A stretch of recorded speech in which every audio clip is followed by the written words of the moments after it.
When I was 15 years old, I went to the Illinois State Fair, and they had ostrich races, and then they had a Bengal tiger, where two guys had they had a collar on it and had these big thick ropes, and they asked three people from the crowd if they wanted to wrestle this tiger. And so I said, yeah, well, I'm a wrestler, I'm a stud, I can do this. And the first guy that got up, the tiger stood up, put his hands on his shoulders and just crumpled him down, and and won. And the second guy goes, I know how to beat this guy. And so he got into a stance, the tiger stood up and he shot real quick underneath him, made the tiger mad. The tiger pushed him away and slapped his head and threw him across the room. And then the guy says, Mike, if you're next. If he raises up, don't fight him. Yeah, he's a little frustrated right now. So I got up, he got up, and he put his hands on my shoulders. I went down, and I have a trophy at home. I wrestled a Bengal tiger and lost. Number 718. I had 718 in a row, and so live to tell about it. yeah, That's good. yeah, I live to tell about it, and so I also will try anything once. If it doesn't kill me, I'll do it again. And I have bungee jumped from 200 feet. I have jumped out of an airplane. I have whitewater rapids at level 4 rapids. Married twice. All the things that are dangerous, but I would still do it. If you said you want to race me, sure. I know that I'd come up with pulled hamstrings and wouldn't be able to walk for a week. What was the physical experience when you jumped out of the plane? I mean, physically when you do it, how do you, in your concept, in your mind, how was it? Well, it was actually easier than bungee jumping. Really? Yeah, because you just don't, there were 4 of us that went out of the plane at the same time, and I was the third one out. And so these first 2 guys went out without hesitation, and I was too much of a stud to hesitate. So I just went out. Then I'm going, oh my gosh, and Too late now? and we didn't go tandem. We were solo, but after about 10 seconds, the chute automatically opened. Okay, yeah. It was. But the feeling of the going down just doesn't feel. It was cool. Just feels normal. That and we did hang glide, not hang gliding, but Paragliding? the airplane. What's it called? Oh, parasailing. Parasailing. And did parasailing. Parasailing was to me the neatest thing that I did, because you're up 10,000 feet and no motor and just. Oh, okay. Gliding. Gliding. Yeah. Yeah. Okay. And that was pretty cool. Oh, But you have done parasailing? but the I wonder if you felt like you pulled your stomach out, all that. Oh, yeah. You jump out of a plane, you don't know, you think about how that would react to your body, but I don't know. I guess they say no, it's not that bad. you're so scared you don't think about any of that stuff.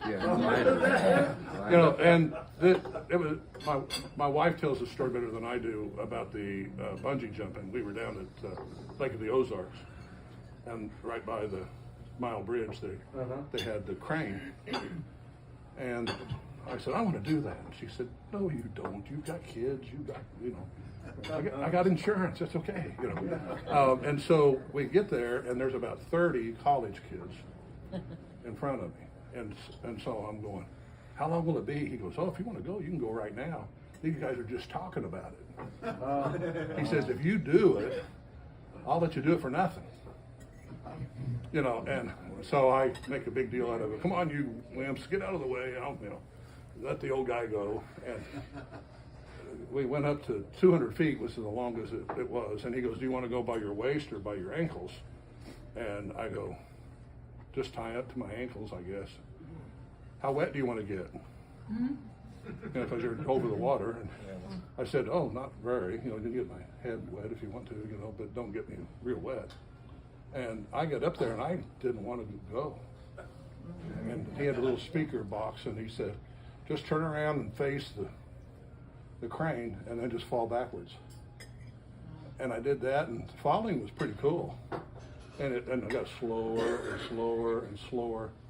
My head went in the water that far, and then I screamed like a little girl.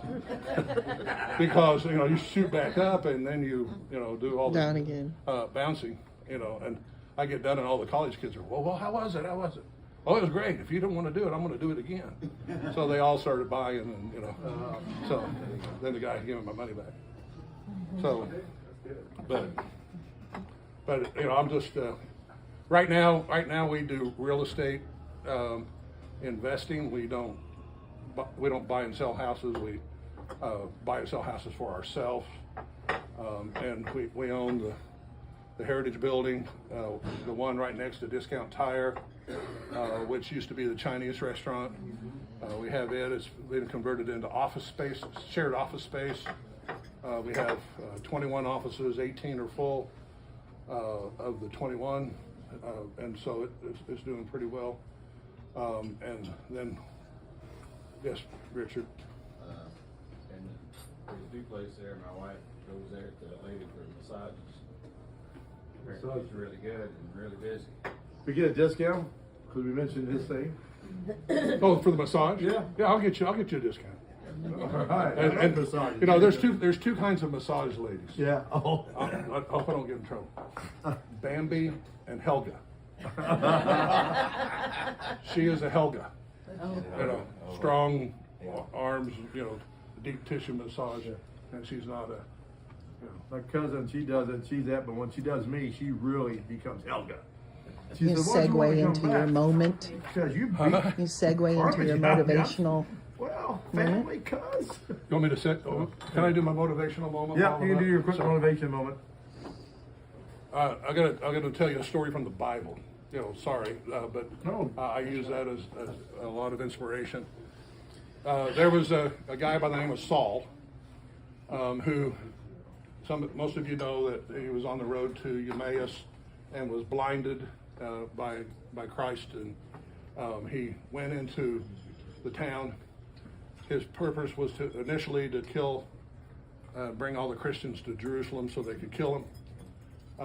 Well, then after he had his experience, he started preaching to the Jews, and they didn't like it. They didn't like it so much that they decided they're going to try to kill him. And so they decided to let Paul escape by letting him over the wall at night in a basket. Now, I want you to visualize for just a second that as Paul was in this basket, first thing you need to know is that if you're in a basket or doing anything at the wall at night, that was punishable by death. You know, so a deacon in the church, they're on the wall with this guy, and he's letting them down. It's about 80 feet from the top of the wall to the ground, and imagine a guard starting to show up, and they have to make the decision. Well, you know, I'm a deacon. I'm pretty important in this church, and I could just drop this basket and run. It's just Saul. It's just a new guy. But they decided to go ahead and let him down, and he was able to escape. And I want us all to remember that we have no idea who's in our basket. You know, we have responsibilities for people, whether they're our children, our grandchildren, our neighbors, other people, that you don't know what they are going to become. And if we don't intervene in the ways that we need to intervene, we could have what I call a horrible influence on the world, because we rob the world of somebody that's extremely important.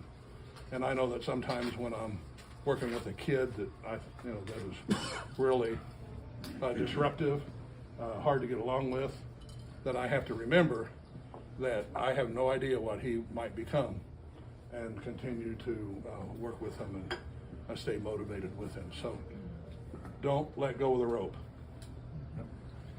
Thank you, Mike. Appreciate it.